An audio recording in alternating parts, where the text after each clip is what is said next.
এক ভাই প্রশ্ন করেছেন, তারাবিহের নামাজ 20 রাকাত নাকি 8 রাকাত? বুঝতে পারছেন? এটা নিয়ে আপনাদের মধ্যে দ্বন্দ্ব আছে না?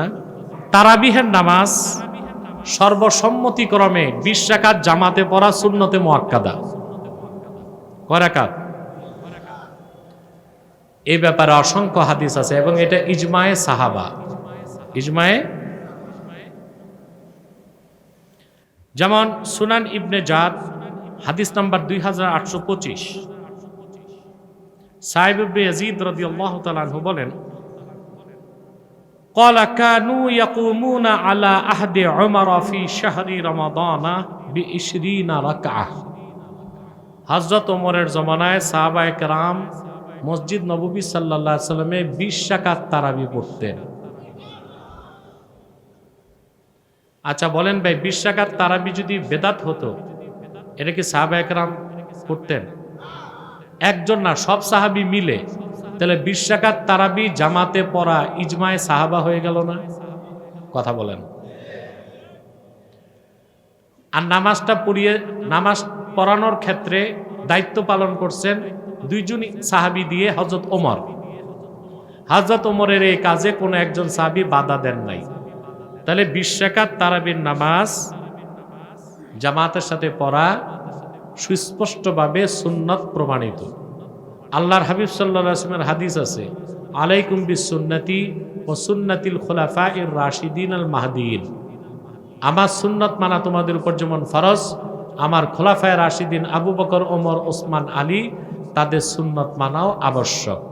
তাহলে হযরত ওমর যখন মসজিদ নববীতে 20 রাকাত তারাবির নামাজ পড়ালেন, চালু করলেন জামাতের সাথে, তখন তো হযরত ওমরও ছিলেন, ওসমানও ছিলেন, আলীও ছিলেন, আর অনেক সাহাবী ছিলেন। তাহলে 20 রাকাত তারাবির নামাজ জামাতে পড়া সুন্নত, এটা ইজমায়ে সাহাবা দিয়ে প্রমাণিত। কথা বুঝতেছেন? এরপরে আব্দুর রাজ্জাক তার মুসান্নাফে হাদিস উল্লেখ করেছেন, যা 7733 নম্বর হাদিস, সাইব ইবনে ইয়াজিদ থেকেই বর্ণিত। ক্বালা কুন্না নানসারিফু মিনাল কিয়াম আলা আহদি উমর রাদিয়াল্লাহু তাআলা আনহু। আচ্ছা, আরেকটা রাওয়ায়াত শোনাচ্ছি। এই রাওয়ায়াতটা কিছুটা হুকুমটা মুহকাম না, মুজমাল সাবেত হয়। আমি সুস্পষ্ট রাওয়ায়াত শোনাচ্ছি।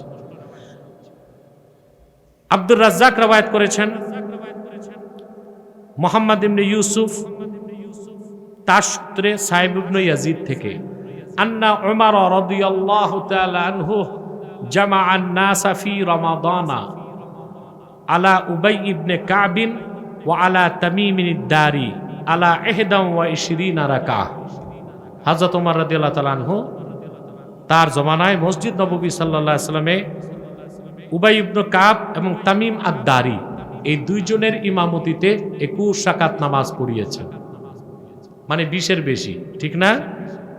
কথা বলেন। এরপরে মুসান্নাফ ইবনে আবি শায়বা হাদিস নং 7680, কত?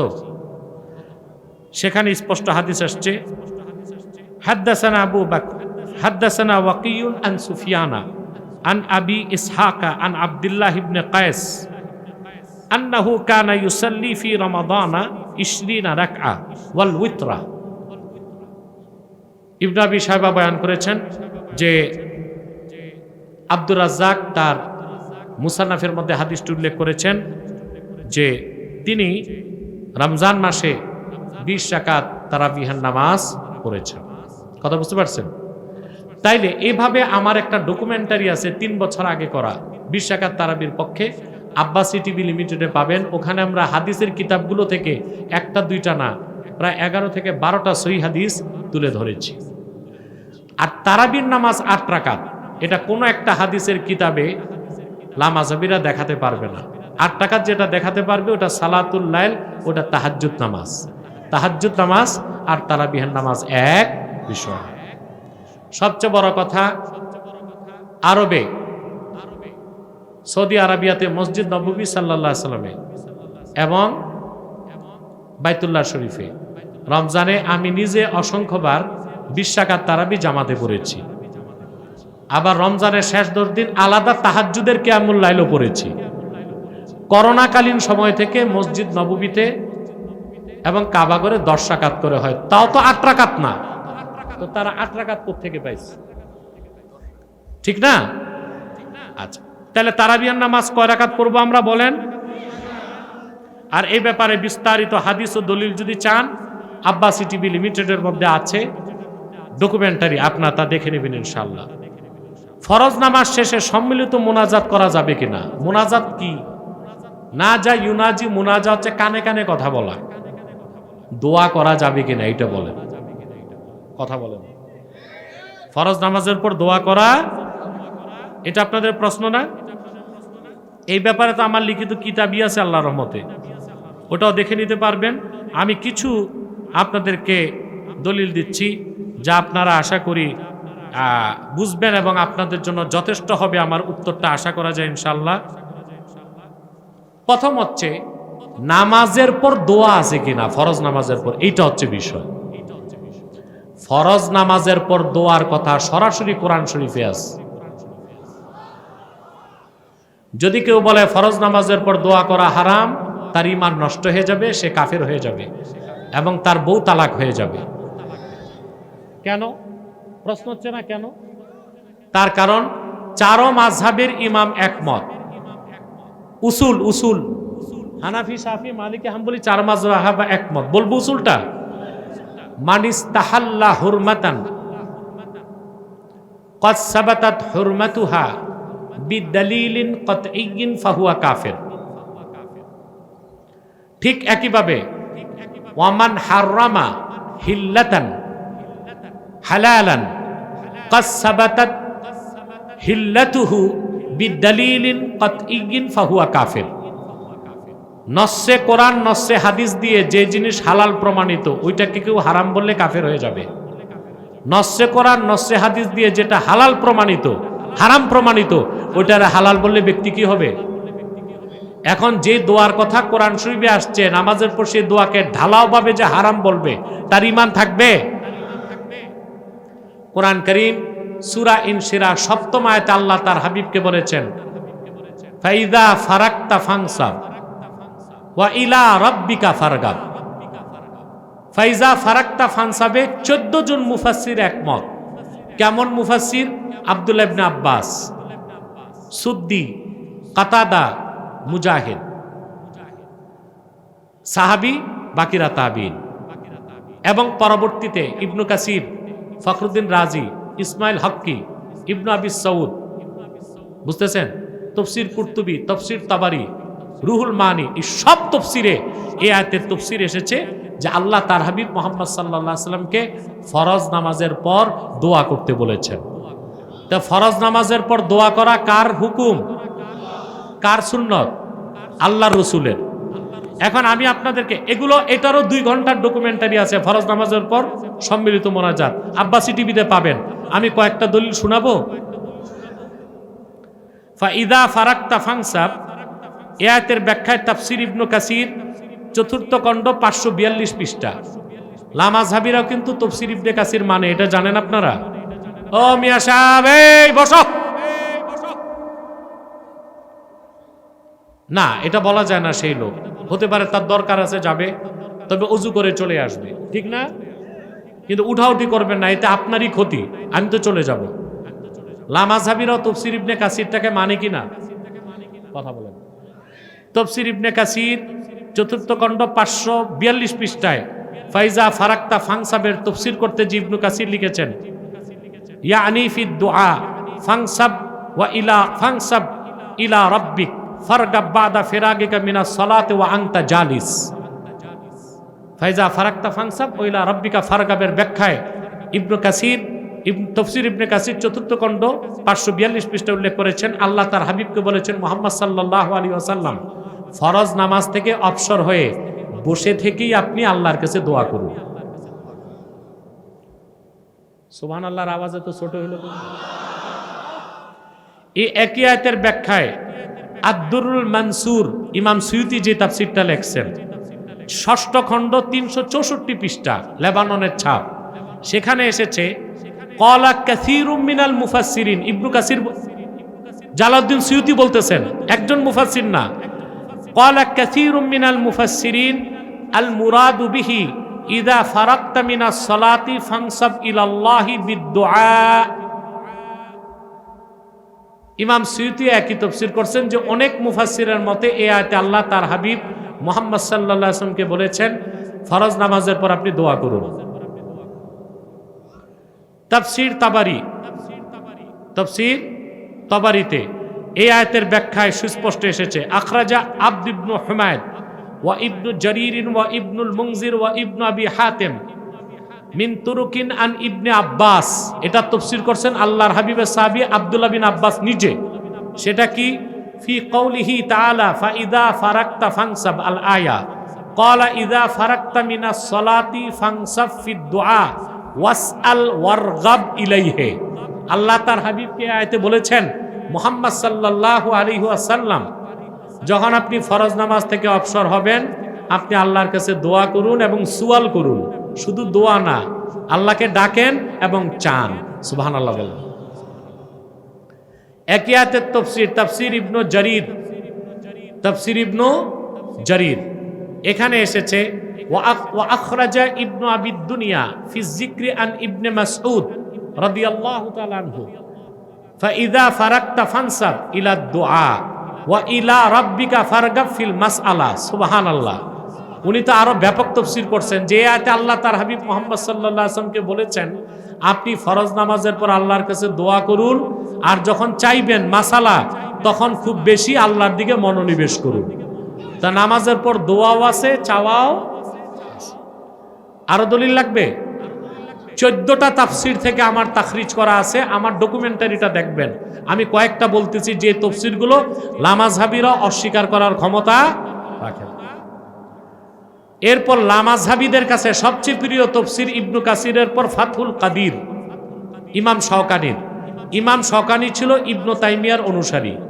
ফাতহুল কাদির 5ম খণ্ড 667 পৃষ্ঠায় এই আয়াতের তাফসীরে এসেছে আন ইবনে আব্বাস রাদিয়াল্লাহু তাআলা আনহুমা ফি কওলিহি ফাইদা ফারাকতা ফানসাব আল আয়া ক্বালা ইযা ফারাকতা মিনাস সালাতি ফানসাব ফিদ দুআ ওয়াসআলিল্লাহা ওয়ারগাব ইলাইহি। শাওকানি তাফসীর, তাফসীর ফাতহুল কাদির 5ম খণ্ড 667 পৃষ্ঠা। এই আয়াতের ব্যাখ্যায় ইমাম শাওকানিও লেখছেন আল্লাহ তার হাবিবকে বলেছেন মুহাম্মদ সাল্লাল্লাহু আলাইহি সাল্লাম ফরজ নামাজের পর আপনি আপনার রব আল্লাহর কাছে চান, দোয়া করুন। সুবহানাল্লাহ বলবেন না? এরকম কয়টা তাফসীরে পাইছি? 14টা। তা ফরজ নামাজের পর দোয়া আছে না নাই? দলিল। এবার হাদিস। ওরা তো কয় আহলে হাদিস, আসলে হাদিস মানে না। এজন্য আমি বলি আহলে হাদিস না, আলগা হাদিস। এবার হাদিসে আসেন। আমি অধম আমার জীবনে ফরজ নামাজের পক্ষে 70টা হাদিস পাইছি, ফরজ নামাজের পরে দোয়ার পক্ষে। কতটা? আমি কয়েকটা শোনায় দিই। সুনান তিরমিজি হাদিস নাম্বার 3499। শুনতেছেন? আন আবি উমামাতা ক্বাল কিলা লিরাসূলিল্লাহি সাল্লাল্লাহু আলাইহি ওয়াসাল্লাম আইয়ুদ দুআই আসমা ক্বালা জাওফাল লাইলিল আখির ওয়া দুবুরাস সালাওয়াতিল মাকতুবাত। আবু উমামা রাদিয়াল্লাহু তাআলা আনহু বর্ণনা করেছেন আল্লাহর হাবিব সাল্লাল্লাহু আলাইহি ওয়াসাল্লামকে জিজ্ঞেস করা হয়েছে কখন দোয়া কবুল হয় তাড়াতাড়ি। আল্লাহর হাবিব সাল্লাল্লাহু আলাইহি ওয়াসাল্লাম বলেছেন গভীর রাতের শেষে আর প্রত্যেক ফরজ নামাজের পরে। এখানে বহুবচন আসছে as-সালাওয়াতিল মাকতুবাত, অর্থাৎ প্রত্যেক ফরজ নামাজের পরে দোয়া করলে দোয়া কবুল হয়। তো ফরজ নামাজের পর দোয়া আছে না নাই? এবার আসেন সুনান আবি দাউদ হাদিস নাম্বার 1512। কত?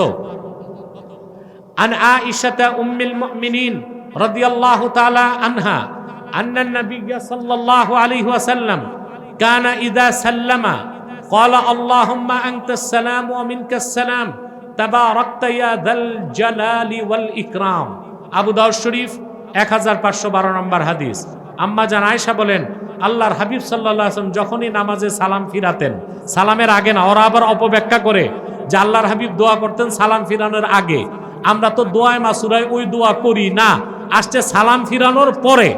আল্লাহর হাবিব সাল্লাল্লাহু আলাইহি ওয়াসাল্লাম দোয়া করতেন, বলতেন আল্লাহুম্মা আনতাস সালাম ওয়া মিনকাস সালাম তাবারাকতা রাব্বানা ওয়া তাআলাইতা ইয়া যাল জালালি ওয়াল ইকরাম। সুনান নাসাই 1522 নম্বর হাদিস, মুআজ ইবনে জবাল বলেন আল্লাহর হাবিব নূর নবীজি মুহাম্মদ সাল্লাল্লাহু আলাইহি ওয়াসাল্লাম তাকে উপদেশ দিয়েছেন, হে মুআজ, তুমি সব নামাজের পর এই দোয়াটা করা কখনো ছাড়বা না। প্রত্যেক নামাজের পর একটা দোয়া শিখাচ্ছি, কখনো ছাড়বা না। আল্লাহুম্মা আইন্নি আলা যিকরিকা ওয়া শুকরিকা ওয়া হুসনি ইবাদাতিক। নাসাই শরীফ হাদিস নাম্বার 1522। শুনতেছেন?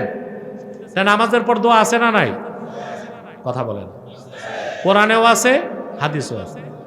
মুসলিম শরীফের হাদিস, আল্লাহর হাবিব সাল্লাল্লাহু আলাইহি ওয়াসাল্লামের খাদেম সাওবান বলেন, আমি দেখেছি আল্লাহর হাবিব সাল্লাল্লাহু আলাইহি ওয়াসাল্লাম আসর নামাজের পর সাহাবায়ে কেরামের দিকে ফিরলেন, তারপর লম্বা দোয়া পড়লেন, লা ইলাহা ইল্লাল্লাহ ওয়াহদাহু লা শারীকা লাহ লাহুল মুলকু ওয়া লাহুল হামদ ইউহয়ি ওয়া ইউমীত ওয়া হুয়া আলা কুল্লি শাইইন কাদির আল্লাহুম্মা লা মানিআ লিমা আ'তাইতা ওয়া লা মু'তিয়া লিমা মানা'তা ওয়া লা ইয়ানফা'ু যাল জাদ্দি মিনকাল জাদ। কত লম্বা দোয়া! মুসলিম শরীফের হাদিস, বুখারী শরীফ, মুসলিম, সিয়াসিত্তা থেকে হাদিস শুনাইলাম কতগুলো, 70টা হাদিস আমি পাইছি। আমি ক্ষুদ্র মানুষ। তারপর যদি কেউ বলে ফরজ নামাজের পর দোয়া নাই, ওটা কি সুস্থ মানুষ? হয় পাগল নয় মুনাফিক। এবার আসেন, হুজুর বুঝলাম ফরজ নামাজের পর দোয়া আছে, তা হাত তুলবো কেন? হাত তোলার দরকার কি? বসে বসে দোয়া করো। আচ্ছা ভাই, দোয়া যদি মাইনা নাও তো হাত তুলতে সমস্যা কি? মুদির দোকানে গেলে 10 টাকার লবণের পোটলা নিতে হাত পাতো, চেয়ারম্যানের কাছে ডিজিএফ কার্ড। কথা বলেন। দাওয়াতে গেলে হাদিয়ার প্যাকেট। ওই বেলায় হাত পাতার ফতুয়া খুঁজলা না, মালিকুল আমলাক আল্লাহর কাছে দোয়ায় হাত পাতবো কিনা ফতুয়া খোঁজো। এটা কি মুসলমানের কাজ না মুনাফিকের কাজ? যদি নামাজের পর দোয়া থেকে থাকে, দোয়ার আদব হচ্ছে হাত উঠাতে হবে। পরিষ্কার হেদায়েত কিতাবের মধ্যে আসছে আর রাফু সুন্নাতুদ দোয়া। দোয়ার আদবই হচ্ছে হাত তোলা। সুন্নত কি দোয়ার? দোয়ায় যে হাত তোলা সুন্নত, শুধু ইমাম নববী শারহে মুহাজ্জাব কিতাবে 20টা হাদিস আনছে। কয়টা? তিনি বলছেন যাকারতু যালিকা 20 হাদিসান ফি শারহিল মুহাজ্জাব। আমি শারহে মুহাজ্জাব কিতাবে দোয়ায় হাত তোলার পক্ষে 20টা হাদিস জিকির করছি। কথা বলে না। তার নামাজের পর দোয়া থাকলে দোয়ায় হাত তোলা আছে না নাই? দোয়ায় হাত তুলতে যে হবে, এটা আল্লাহর হাবিবের সুন্নত না? দেখেন সহিহ বুখারী হাদিস নাম্বার 1030। কত? আন আনাস ইবনে মালিক রাদিয়াল্লাহু তাআলা আনহু قال انه رفع يديه حتى رايت بياض ابطيه। বুখারী শরীফের হাদিস, হাদিস নাম্বার 1030। আনাস বিন মালিক বলেন আল্লাহর হাবিব সাল্লাল্লাহু আলাইহি ওয়াসাল্লাম দোয়ায় হাত তুললেন, এত উপরে আমি আল্লাহর হাবিবের 2 বগলে নূরের চমক দেখতে পাইলাম। তো দোয়ায় শুধু হাত তোলা আছে না ভালো মতো তোলা আছে? আমাদের দেশে অনেক বক্তা দেখবেন হাত তুলে ঘষে না। দোয়ার আদা সুন্নত কি? কান্দা পর্যন্ত তোলা। সুবহানাল্লাহ। সুন্নত কি? কান্দা পর্যন্ত তোলা। তো দোয়া, নামাজের পর দোয়া আছে না নাই? ওই দোয়া করতে হইলে হাত তুলতে হবে কিনা? কথা বলে না। আসেন, বুখারী শরীফ হাদিস নাম্বার 6321। কত? আন ওমর ইবনুল খাত্তাব রাদিয়াল্লাহু তাআলা আনহু كان رسول الله صلى الله عليه وسلم إذا رفع يديه في الدعاء لم يحتهما حتى يمسح بهما وجهه। হযরত ওমর বলেন আল্লাহর হাবিব সাল্লাল্লাহু আলাইহি ওয়াসাল্লামের আদত মুবারক ছিল, তিনি যখন দোয়ায় হাত তুলতেন, সুবহানাল্লাহ, মুখে হাত মুছে হাত নামাতেন। সুবহানাল্লাহ। আমার ভাইরা, সুনান আবু দাউদ শরীফ হাদিস নাম্বার 1486। আর কি বলবো, পৃষ্ঠা সহ বলে দিচ্ছি। ওদের যদি কাঠের চশমা থাকে দেখবেন, আমার মতো ট্রান্সপারেন্ট চশমা লাগবে। ঠিকটা ঠিক মতো কইলা না? আমি তো সব সিয়াসিত্তা থেকে বলতেছি না। আর ওরা দেখে না কেন? চশমাটা কাঠের চশমা লাগবে, ট্রান্সপারেন্ট, তাহলে সবই পাবে, সবই দেখবে। আর দিলটা সাফ করতে হবে। আর আটলান্টিকের ওপার থেকে যে ডলার আসে ওইটা বাদ দিতে হবে। আবু দাউদ শরীফ হাদিস নাম্বার 1486। আন মালিক ইবনে ইয়াসার রাদিয়াল্লাহু তাআলা আনহু আনিন নবী সাল্লাল্লাহু আলাইহি সাল্লাম قال ইযা সাআলতুমুল্লাহ ফাসআলুহু বিবুতুনি আকুফিকুম ওয়ালা তাসআলুহু বিজুহুরিহা। আল্লাহ হাবিব সাল্লাল্লাহু আলাইহি ওয়াসাল্লাম সাহাবায়ে কেরামকে আদেশ করছেন, যখন আল্লাহর কাছে কিছু চাইবা, দোয়া করবা, দুই হাতের তালু পেতে চাইবা। সুবহানাল্লাহ বলবেন। তো দোয়া আছে নামাজের পর, দোয়া থাকলে কি দোয়াতে হাত তোলাও আছে? আসেন, আবু দাউদ শরীফ হাদিস নাম্বার 1292। কত? আনি সাইব ইবনে ইয়াজিদ আন আবিহি আন্না নবী সাল্লাল্লাহু আলাইহি ওয়াসাল্লাম ইদা দাআ, শুনতেছেন?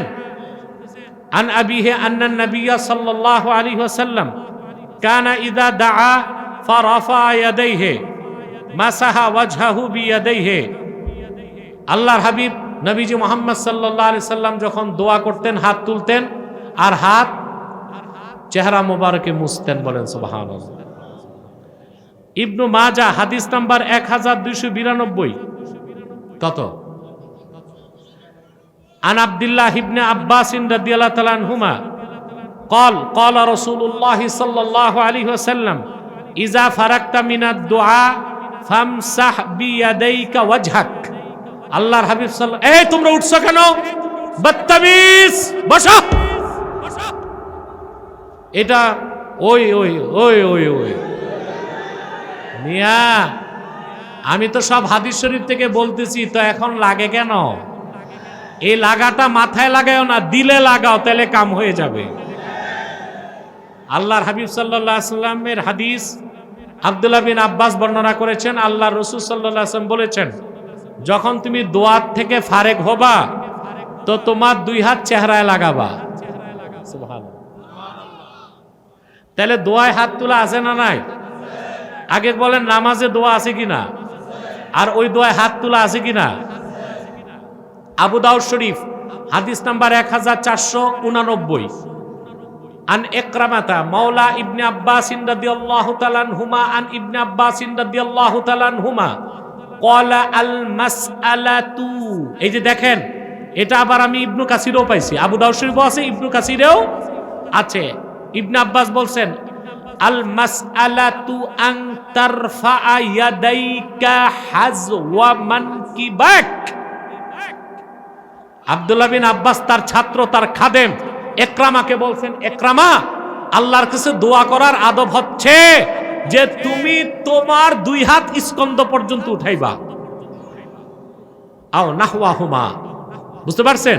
কিংবা তিনি নিজে হাত তুলে দেখাই দিয়েছেন, এইরকম কথা। বুঝলেন ভাই? আবু দাউদ শরীফ হাদিস নাম্বার 1104। আর কত দলিল দেব? আন আব্দুল্লাহ ইবনে আর লাগবে? আরেকটা দিই। আরে ভাই, কথা আছে, ওগো মধ্যে ফেরকা আছে, পুরা মাসালা খুলে দিতে হবে। শোনেন, ইবনু মাজাহ আপনার আবু দাউদ শরীফের হাদিস নাম্বার 1104। আন আব্দুল্লাহ ইবনে আব্বাস রাদিয়াল্লাহু তাআলা আনহুমা আন্না রাসূলুল্লাহ সাল্লাল্লাহু আলাইহি ওয়াসাল্লাম قال সাল্লাল্লাহ বিবুতুনি আকুফিকুম ওয়ালা তাসআলু বিজুহুরিহা ফাইযা ফারাকতুম ফামসাহু বিহা উজুহাকুম। আবু দাউদ শরীফ হাদিস নাম্বার 1104। আল্লাহর হাবিব সাল্লাল্লাহু আলাইহি ওয়াসাল্লাম বলেছেন সাহাবায়ে কেরামকে উদ্দেশ্য করে, সালুল্লাহ, আল্লাহর কাছে চাও, বিবুতুনি আকুফিকুম, তোমাদের হাতের তালুসমূহ দিয়ে, সুবহানাল্লাহ। আর হাতের পিঠগুলো দিয়ে চাও না, এমনে চাও না, এমনে চাও। আর যখন তোমরা দোয়া থেকে ফারেক হবা, হাত নামাবা না, বরং হাত দুইটা তোমাদের চেহারা সমূহে মুছবা, সুবহানাল্লাহ। তাহলে নামাজের পর দোয়া আছে? দোয়া থাকলে কি হাত তোলাও আছে? এখন ফেরকা লাগায়, বুঝলাম দোয়াও মানি হাত তোলাও মানি, সম্মিলিত ভাবে কেন?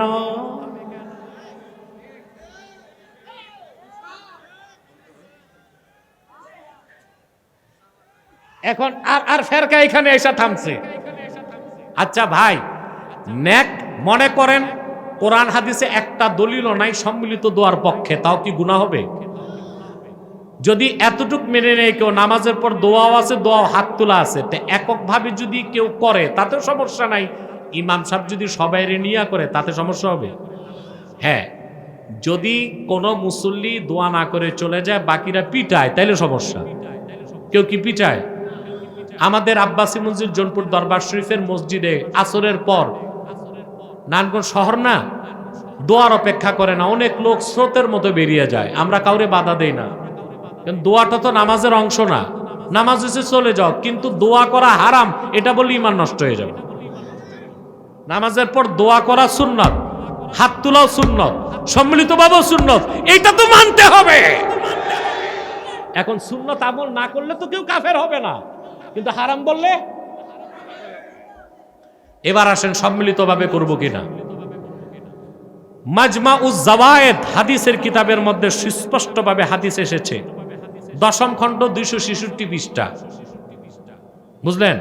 ইমাম হায়সামি রাওয়ায়াত করেছেন, ওয়া আন হাবিব ইবনে মাসলামাতা রাদিয়াল্লাহু তাআলা আনহু قال سمعت رسول الله صلى الله عليه وسلم يقول لا يجتمع ملأ فيدعو بعضهم ويؤمن سائرهم إلا أجابهم الله। সহিহ হাদিস। আল্লাহর হাবিব নবীজি মুহাম্মদ সাল্লাল্লাহু আলাইহি ওয়াসাল্লাম ইরশাদ করেছেন, ইমানদারদের কোন একটা দল যদি দোয়া করে, কি করে?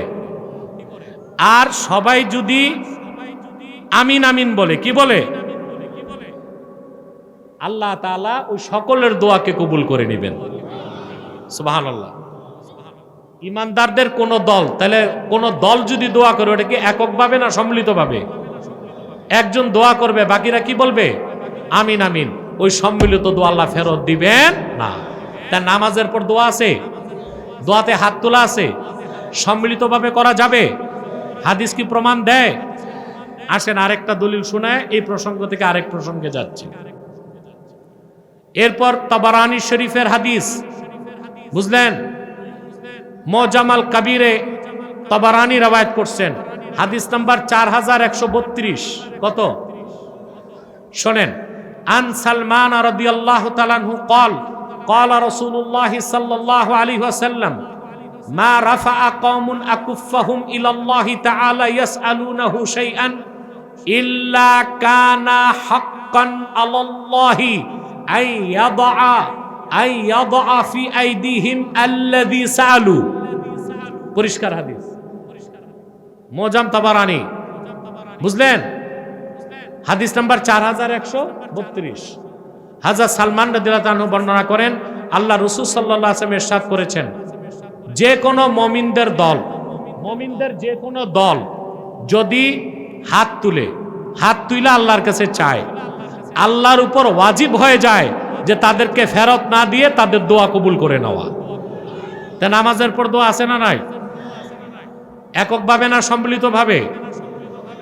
একই বিষয় আল বেদায়া ওয়ান নেহায়া 6ষ্ঠ খণ্ড 361 পৃষ্ঠায় এসেছে। সাহাবায়ে কেরামের এক দল যুদ্ধের ময়দানে গেছেন, বুঝলেন? কথা বলে না। তখন যুদ্ধে বিজয় লাভ করার জন্য ফজর নামাজের আগে সব সাহাবীকে নিয়ে বসে যিনি সিপাহ সালার তিনি বললেন, আইয়ুহান নাস আলাস্তুম আল মুসলিমিন, ও যোদ্ধারা তোমরা কি মুসলমান না? আলাস্তুম ফি সাবিলিল্লাহ, তোমরা কি আল্লাহর পথে জিহাদে বের হও নাই? আলাস্তুম আনসার আল্লাহ, তোমরা কি আল্লাহর দ্বীনের সাহায্যকারী না? কালু বালা, সবাই বললেন হ্যাঁ। প্রশ্ন করছেন সাহাবী, কে করছেন? ক্বালা ফাবশিরু ফাওয়াল্লাহি লা। তারপরে সাহাবী বললেন, তোমরা খোঁজ খবর নাও সকলে। আমি একটা বিষয় তোমাদেরকে শোনাচ্ছি, যে তোমরা যেই অবস্থায় আছো মুমিন হিসেবে, জিহাদ ফি সাবিলিল্লাহ, তোমাদের মতো ব্যক্তি বা গোষ্ঠীকে আল্লাহ কখনো অপমানিত করতে পারেন না। অর্থাৎ অবশ্যই তোমাদের বিজয় হবে, নয় তোমাদের শাহাদাত নসিব হবে। লম্বা হাদিস, আমি অংশটা শোনাচ্ছি মুনাজাতের পক্ষে। ওয়া নুদিয়া বি সালাতি সুবহে হিনা তালা আল ফাজরু ফাসাল্লা বিন নাস। এই বক্তব্য দিতে দিতে ফজর নামাজের টাইম হয়ে গেছে, আজান দেওয়া হলো। সাহাবী সব সাহাবী সঙ্গীদেরকে নিয়ে নামাজ পড়লেন। কোন নামাজ? তারপরে শুনেন আমাদের দলিল। ফালাম্মা কাজা সালাতা জাসসা আলা রুকবাতাইহি ওয়া জাসসান নাস ওয়া নাসাবা ফিদ দুআ ওয়া রাফা ইয়াদাইহি ওয়া ফাআলান নাসু মিসলাহু হাত্তা তালাআতিশ শামস। সাহাবী ফজর নামাজের পর দোয়াতে বসলেন, দোয়াতে হাত তুললেন, সকলে দোয়াতে হাত তুলছে। হাত তুলে দোয়া করা অবস্থায় সূর্য উঠছে। এত লম্বা দোয়া সাহাবী তার সঙ্গীদেরকে নিয়ে করেছেন ফজর নামাজের পরে। তাইলে ফরজ নামাজের পর দোয়া আছে না নাই? হাত তোলা আছে না নাই? সম্মিলিতভাবে দোয়া করা যাবে কিনা? এক প্রশ্নের উত্তরই তো চলে গেল কত সময়। ওরা আরেকটা ফেরকা দিবে, ওটার উত্তরও দিয়ে দিচ্ছে। ওরা বলতে পারে দোয়া করলে যদি হাত তুলতে হয় তো বিপদ আছে। খাবারের পর দোয়া আছে না? তখন যদি হাত তুলে মুখে লাগাই তো ডাইল চাইলে খিচুড়ি। বিবির কাছে গেল দোয়া আছে, তখন হাত তুলবো কেমনে? লুঙ্গি পরার দোয়া আছে না? তো হাত তুলে লুঙ্গি যাবে কই? দোয়া দুই প্রকার, একটা মুতাওয়ারেদা আর একটা গায়রু মুতাওয়ারেদা। একটা হচ্ছে মুতাওয়ারেদা, ওটা কাল ওয়াজিফা কাজেক, যেমন আপনার খাবার পরের দোয়া, বিবির কাছে গেলে দোয়া, কাপড় পরার দোয়া, দুধ খাওয়ার পর দোয়া, আয়না দেখার দোয়া, এগুলো দোয়া মুতাওয়ারেদা, জিকিরের মতো হাত তোলার দরকার নাই। কিন্তু আজানের পর, নামাজের পর, ওয়াজের পর দোয়া, ওটা হচ্ছে গায়ের মুতাওয়ারেদা, অর্থাৎ কা মানজিলাতি সুয়াল, চাইতে হয় আল্লাহর কাছে, এই জন্য তখন হাতও তুলতে হয়। আল্লাহ আমাদেরকে হেদায়েত করুক। এরপর তৃতীয় প্রশ্ন করা হয়েছে, দাফন কাফন সম্পাদনের পর সম্মিলিত মুনাজাত করা যাবে কিনা? দলিল তো অনেক আছে, আমি সংক্ষেপে বলে দিচ্ছি। না, জানাজার নামাজটা হচ্ছে সালাত। এটা কি? মিন ওয়াজহিন সালাত, আবার মিন ওয়াজহিন দোয়া। এক দৃষ্টিতে নামাজ, আরেক দৃষ্টিতে দোয়া। শুধু দোয়া বলা যাবে না, কারণ অজু করতে হয়, কিবলামুখী হইতে হয়, দাঁড়াইতে হয়। আবার শুধু সালাত বলা যাবে না, কারণ রুকুও নাই, সাজদাও নাই। এটা এক দৃষ্টিতে সালাত, আরেক দৃষ্টিতে দোয়া। এই জন্য সালাতুল জানাজার পর যদি কেউ জরুরি মনে না করে দোয়া করে, তাতে সমস্যা নাই। তবে কাতার ভেঙে ফেলতে হবে এবং কিছুটা তেলাওয়াত করে তারপরে দোয়াটা করতে হবে। কথা বুঝতে পারছেন? যে এলাকায় দোয়া হয় করবেন, যেখানে হয় না বাড়াবাড়ি করবেন না। কিন্তু কেউ যদি বলে না জানাজার পর আর দোয়াই করা যাবে না, এটা ভুল। কারণ হাদিস শরীফে আসছে, হযরতে আব্দুল্লাহ যুল বাজাদাইন রাদিয়াল্লাহু তাআলা আনহু ইন্তেকাল করছিলেন তাবুক যুদ্ধে, তাবুক ময়দানে। ওনাকে দাফন কবরে রাখার পর আল্লাহর হাবিব সাল্লাল্লাহু আলাইহি ওয়াসাল্লাম দোয়া করছেন, আল্লাহ, আমি আজকে রাত পর্যন্ত তার উপর রাজি ছিলাম, ফারদা আনহু, এখন তুমি তার উপর রাজি হয়ে যাও। এটা কি দোয়া ছিল না? তা দোয়া করা যেতে পারে। আরো অনেক দলিল আছে, আজকে সময় সংক্ষেপ, আমি আর বলছি না। শবে বরাত ও শবে মেরাজ উপলক্ষে মিলাদ করা যাবে কিনা? মিলাদ শরীফ তো যে কোনো ভালো সময় ভালো অবস্থানে পড়া যাবে, কিন্তু শবে মেরাজ আর শবে বরাত উপলক্ষে পড়া যাবে কিনা এটা একটা প্রশ্ন। লাইলাতুল মেরাজ বা শবে মেরাজে নির্ধারিত কোনো নামাজ নাই, আমল নাই, কিন্তু ১৫০০ বছর আগে মুহাম্মদ সাল্লাল্লাহু আলাইহি সাল্লাম মেরাজের রাতে ধুলক বুলক ছাড়িয়ে, সাত আকাশ পেরিয়ে সিদরাতুল মুনতাহার উপরে আরশুল্লাহিল আজিমে যে আল্লাহ দিদার লাভ করছেন, সে অবসরণীয় রাতের স্মরণে মেরাজের রাতে যদি আমরা তাহাজ্জুদ পড়ি, নফল পড়ি, মিলাদ কিয়াম করি, এটা অবশ্যই মুস্তাহাব কাজ বলে গণ্য হবে, হারাম বলার কোনো সুযোগ নাই। মিলাদ ও কিয়াম করা যাবে কিনা? এটা একটা প্রশ্ন। এরপর আরেকটা প্রশ্ন আসছে খ্রিস্টানদের বিরুদ্ধে, এটার উত্তর হয়ে গেছে। এখন আসেন ভাই, মিলাদ বলতে কি বুঝেন এটা তো আগে বুঝতে হবে, ঠিক না? তারপর কিয়ামটা বুঝাই। মিলাদ শব্দের অর্থ হচ্ছে ওয়ালাদা ইয়ালিদু ওয়ালাদা থেকে মিলাদ হচ্ছে জন্ম বৃত্তান্ত, আর মিলাদুন নবী মানে আল্লাহর হাবিবের জন্ম বৃত্তান্ত আলোচনা করা, ঠিক না? কথা বলে না। কারণ আল্লাহর হাবিবের জন্ম বৃত্তান্ত আলোচনা করতে হলে বসতে হবে, কথা বলে না। আলোচনা কি একা একা হয় না জামাত লাগে? তা আল্লাহর হাবিবের জন্ম বৃত্তান্ত আলোচনা করার জন্য লোকজন ডেকে অজু অবস্থায় পবিত্র সুরতে পবিত্র হালতে আল্লাহর হাবিবের জন্ম বৃত্তান্ত আলোচনা করাটাই মাহফিলে মিলাদ। এটা কোরআনেও আছে, হাদিসও আছে। আচ্ছা ভাই, এই কোরআন শরীফে কি ঈসা নবীর জন্ম বৃত্তান্ত নাই? সূরা আলে ইমরানে আল্লাহ ঈসা নবীর জন্ম বৃত্তান্ত আলোচনা করছেন না? কথা বলেন। কি দিয়ে শুরু করছে? যে মারিয়ামের বিয়ে হয় নাই, মারিয়ামকে সে জিবরিল ফু দিয়েছেন আল্লাহর হুকুমে, স্বামী ছাড়া মরিয়মের পেটে ঈসা আসছে। কথা বলেন। তারপর হযরত ঈসা যখন দুনিয়াতে আসবেন মরিয়মের ব্যথা শুরু হয়েছে, ঠিক না? তারপরে পুরা জন্ম বৃত্তান্তটা ঈসা নবীর আল্লাহ কোরআনে করছেন না? তো কোরআনে যদি ঈসা নবীর মিলাদ থাকে, তারপরে হযরতে ইয়াহিয়ার মিলাদ নাই, জন্ম বৃত্তান্ত নাই, কথা বলে না। পূর্বের নবীদের জন্ম বৃত্তান্ত নাই। তো কোরআন নাজিল হলেও যে নূর নবীজি মুহাম্মদ সাল্লাল্লাহু আলাইহি ওয়াসাল্লামের উপর ওনার মিলাদ কোরআনে থাকবে না, এটা জাহেল আর পাগল ছাড়া কেউ বলতে পারে? লাকাদ জাআকুম রাসূলুম মিন আনফুসিকুম, এই আয়াতের ব্যাখ্যায় সব মুফাসসির আল্লাহর হাবিবের জন্ম বৃত্তান্তের হাদিসগুলো এনেছেন। তাহলে কোরআন শরীফে আল্লাহর হাবিব মুহাম্মদ সাল্লাল্লাহু আলাইহি ওয়াসাল্লামের মিলাদ আছে। হাদিসের কিতাবে কি পরিমাণ আছে? তিরমিজিতে একটা বাবই আছে, বাবু মা জা আফি মিলাদিন নবী।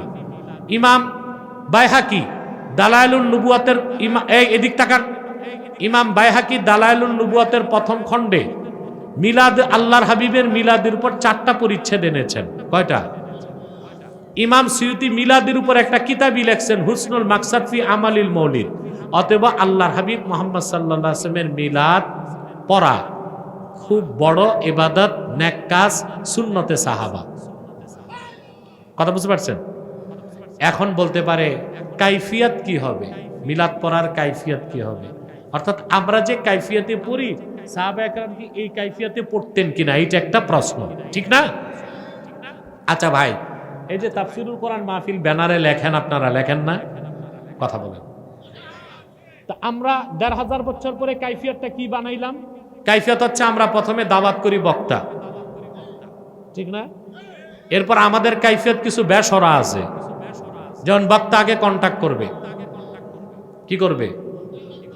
কন্টাক্ট করবে যে আমার তো 1 লাখ টাকা কমে যায় না কোথাও, আপনি 80 দিয়েন। তার না, হেলিকপ্টারে আমি শিখাইছি বক্তাদের বাংলাদেশে চলা, এটা দরকার আছে আমার। এই বাংলাদেশের মৌলবীরা হেলিকপ্টারে মাহফিলে যাওয়া আলহামদুলিল্লাহ আব্বাসির কাছেই শিখছে। একটা টাইমে সমালোচনা করতো আমার, উনি হেলিকপ্টারে চলে কেন? যেগুলো সমালোচনা করছে সবগুলি হেলিকপ্টারের লেন্সা ধরছে। ওই আব্বাসির সময় হিংসা লাগছে, বুঝেন নাই? হেলিকপ্টারটা আমি খুব বেশি ব্যবহার করি। যেমন আজকে আমার মাহফিল ছিল কুমিল্লা মেঘনা, দিনের বেলা। ওইটা করে গাড়িতে যদি আমি এয়ারপোর্ট আসতাম, প্লেন পাইতাম? কথা বলি। ওখান থেকে আমি এয়ারপোর্ট চলে আসছি, এয়ারপোর্ট থেকে আমি প্লেনে চলে আসছি। হেলিকপ্টারটা এটা বিলাসিতা না, এটা জরুরি। দাম অনেক বেশি। বড় হেলিকপ্টার 34 কোটি, ছোটটা 14 কোটি। পয়সা থাকলে তো আমি কিনেই নিতাম, কারণ বছরে আমার 1 কোটি টাকার উপরে হেলিকপ্টার ভাড়া দিতে হয়। কথা বুঝতে পারছেন? প্রায় 1 কোটি টাকা আমাকে হেলিকপ্টার ভাড়া পেড করতে হয়। এটা তো আল্লাহর দিনের স্বার্থে লাগবেই। আমি বলতেছি বেসরা কোনটা? বক্তা 80,000, তারপর বলবে আপনি বিকাশ করেন 30,000। আচ্ছা 50 বাকি। মাহফিলে আসার আগে বলবে বিকাশের পর আছে রকেট, রকেট করেন 40,000, রইল কত? 10। তারপরে পকেটে নিয়ে স্টেজে উঠে বিকাশ, রকেট, পকেট, তারপর স্টেজ। এখন বাংলাদেশের কমিটিগুলো ভাবছে সব আলেমই এই কাজ করে। আমাদের কারামতি আর মুয়াজ্জিন সাহেবকে ডিনার ধরছে, হুজুরের বাজেট কত? কথা বলেন। তো উনি সারা রাত চেষ্টা করেও ডিনার ওনার মুখ থেকে বের করাইতে পারেন এই হুজুরের বাজেট কত। আমি যদি বাজেট করতাম কম করে 3 লাখ টাকা করে নিতাম। কথা বলে না, এটা কোনো বক্তার কাজ, ব্যবসায়ীর কাজ, দাইল আল্লাহর কাজ এটা না। খ্রিস্টানরা টাকা দিয়া খ্রিস্টান বানায়, আর তুমি মৌলবি কন্টাক্ট করে ওয়াজ করবা, এটা কোনো আলেমের শান না, জালেমের কাজ। এটা মনে রাখবেন। আপনি আলেম মানুষ আসছেন, কমিটির তো একটা জ্ঞান বুদ্ধি আছে, আপনাকে ইজ্জত করে যা দিল তাতেই খুশি থাকতে হবে আপনাকে। যদি কম দেয় বাড়িতে যে ভাড়া দিয়ে দিবেন। আমার জীবনে এমন হয়েছে, আমি কোথাও গেছি গাড়ি নিয়ে, তারা যে টাকাটা দিছে বাসায় এসে ভাড়া পুরা হয় না, আমি আমার খাদেম থেকে নিয়ে ভাড়া পুরা করে দিছি। আমি তখন একটু কষ্ট লাগছে মনে, ওদের কি বিবেক নাই? কিন্তু কোরআন শরীফের একটা আয়াত মনে করার পর সব কষ্ট চলে গেছে। লা আসআলুকুম আলাইহি আজরা ইন আজরিয়া ইল্লা আলাল্লাহ। পারিশ্রমিক তোমাদের কাছে চাই না, পারিশ্রমিক কে দিবেন? এজন্য আমি যদি কন্ট্যাক্ট করতাম তো হেলিকপ্টার ছাড়াও শুধু আমাকেই দিতে হইতো কত। এটা কি জায়েজ কাজ? এই কমিটিরা জবাই করে পয়সা নেওয়া, এটা কি আলেমের কাজ না জালেমের কাজ? না, এগুলো কোনো ভালো আলেম করে না। তো আপনারা তাফসীর মাহফিল করেন, তারপর বক্তা আসে, বক্তা আসার পর পোস্টারে নাম হয় প্রধান বক্তা, দ্বিতীয় বক্তা, তৃতীয় বক্তা, তারপর একের পর এক তাফসীর করে। এই কাইফিয়াতে সাহাবায়ে কেরাম তাফসীর মাহফিল করছেন। তো তারা কি কোরআনের তাফসীর করেন নাই? তারা করতেন মুদারাসাতুল কোরআন। মসজিদে বসে একজন তেলাওয়াত করতেন, একজন তরজমা করতেন, একজন ব্যাখ্যা করতেন। এখন আমরা যে তাফসীর মাহফিল এই কাইফিয়াতে করি, এটারে কেউ বেদাত হারাম বলবে না সওয়াবের কাজ? সাহাবায়ে কেরাম আল্লাহর হাবিবের মিলাদ পড়েছেন, তবে বর্তমানে যে কাইফিয়াতে পড়ি এইভাবে পড়েন নাই, তাই বলে এই কাইফিয়াতে পড়াকে বেদাত হারাম বলা যাবে না, এটাকেও সুন্নত বলেই গণ্য করতে হবে। এবার কিয়াম, মিলাদ শরীফে আমরা যখন তাওয়াল্লুদ পড়ি এক পর্যায়ে সালাম জানাই দাঁড়ায়া, এটাই তো কিয়াম। জনপুর ফুরফুরা এবং ওলামায়ে দেওবন্দের একটা বিরাট অংশের মতে মিলাদ শরীফের কিয়াম হচ্ছে মুস্তাহাব, মুস্তাহসান, সওয়াবের কাজ। করলে সওয়াব, না করলে গুনাহ নাই। কিন্তু কেউ যদি না করে হারাম বেদাত শিরক বলে, আমরা তারে ফিতনাবাজ ও গোমরা মনে করি। ফিতনাবাজ এবং গোমরা মনে করি। মিলাদ শরীফের কিয়ামটা আমরা আদব হিসেবে করি, মুস্তাহাব হিসেবে করি, মুস্তাহসান হিসেবে করি। আল্লাহ কোরআনে বলেছেন সাল্লু আলাইহি ওয়া সাল্লিমু তাসলিমা, আমার নবী মুহাম্মদ সাল্লাল্লাহু আলাইহি সাল্লামের কদমে সালাত পাঠাও। আল্লাহ বলেন নাই সাল্লু সালাতান, বলছেন সাল্লু আলাইহি, কিন্তু সাল্লিমু তাসলিমা বলছেন। অর্থাৎ দরুদ পাঠাও যেমনে পারো, শুয়ে চলবে, বসেও চলবে, দাঁড়ায়ও চলবে, কিন্তু সালামটা পাঠাও আদবের সাথে, একনিষ্ঠভাবে, খুশুয়ের সাথে। বলেন সুবহানাল্লাহ। সেজন্য আমরা মিলাদ শরীফে দাঁড়িয়ে সালাম পড়ি। হইছে? আর তো প্রশ্ন থাকার কথা না। আমার প্রশ্নটি হলো, বাংলাদেশে নামাজ রোজা কায়েম আছে, কিন্তু ইসলামী রাষ্ট্রের প্রয়োজন কেন? হ্যাঁ, প্রয়োজন আছে। নামাজ রোজা বাংলাদেশে কি আছে রাষ্ট্রীয়ভাবে না ব্যক্তিগতভাবে? কিন্তু এই কোরআনে আল্লাহ হুকুম করছেন, আল্লাযীনা ইম্মাক্কান্নাহুম ফিল আরদি আকামুস সালাতা ওয়া আতাউয যাকাত ওয়া আমারু বিল মারুফি ওয়া নাহাউ আনিল মুনকার ওয়ালিল্লাহি আকিবাতুল উমুর। যদি আমি মুহাম্মদ সাল্লাল্লাহু আলাইহি ওয়াসাল্লামের উম্মত যারা, তাদের ঈমানদার উম্মতদেরকে যদি রাষ্ট্র ক্ষমতার মালিক বানাই, তারা নামাজ কায়েম করবে, যাকাত আদায় করবে, সৎ কাজে আদেশ করবে, অসৎ কাজে নিষেধ করবে। এখন মুসলমান যারা রাষ্ট্র ক্ষমতায় যাবে, রাষ্ট্র ক্ষমতায় গেলে তাদের উপর ফরজ না নামাজ কায়েম? কথা বলে না। এখন নামাজ কায়েম কি? শরীয়তের হুকুম, যে নামাজ পড়বে না তাকে বেত লাগাও। এখন বাংলাদেশে কি যে নামাজ পড়ে না তাকে বেত লাগানো যাবে? কিন্তু যদি শরিয়া রাষ্ট্র হয়, তখন মুসলমান নামাজ না পড়ে উপায় আছে? আল্লাহর হুকুম যাকাত আদায় করো, শরীয়তের হুকুম যে যাকাত দিবে না, যাকাত জোর করে নিয়ে গরিবকে বন্টন করতে হবে। বাংলাদেশে ইসলামী রাষ্ট্র নাই, যাকাত আদায় করা যায়? কথা বলে না। এই জন্য শরীয়তের বিধানকে প্রতিষ্ঠিত করার জন্য নামাজ রোজা থাকলেই হবে না, শরীয়তের বিধানগুলো রাষ্ট্রীয়ভাবে কায়েম করতে হবে। লামাযহাবীদের আকীদায় ভুল কোথায় ওয়াজই বলে দিছি। মোবাইল ফোনের মাধ্যমে অনলাইনে বিভিন্ন প্রকার ক্যাসিনো অথবা জুয়ায় যারা লিপ্ত, তাদের উদ্দেশ্যে ইসলামের আলোকে সঠিক মতামত। এই ক্যাসিনো জুয়াগুলো খ্রিস্টানদেরই চক্রান্ত। যুব সমাজকে জুয়ায় আসক্ত করে দিন থেকে সরায়, পরে স্বীকার করে। হারাগাছে শীতকালীন সময় অনেক মাহফিল হয়, কিন্তু কোথাও প্রশ্ন করার সুযোগ হয় না। আমাদের হারাগাছে সব থেকে সুদের ব্যবসা বেশি, মহিলারাও সুদ খায়। এর বিষয়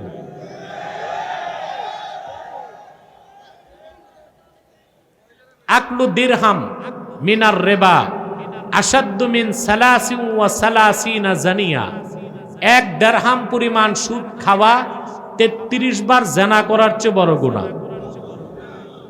কতবার? আর সুদের নাপাক এক লোকমা যার পেটে যাবে খাবার, 40 দিন তার দোয়া কবুল হবে না। কয় লোকমা? মান দাখালা ফি বাতনিহি লুকমাতু হারাম লা ইউস্তাজাবু দুআউহু 40 ইয়াওমা। যার পেটে এক লোকমা সুদের খাদ্য ঢুকবে, 40 দিন তার দোয়া কবুল হবে না। আসুন এবার আমরা বিদায় নিয়ে দোয়া করি। আমি সবার জন্য দোয়া চাই। এখানে সামাজিক একটা সংগঠন আছে হিলফুল ফুজুল।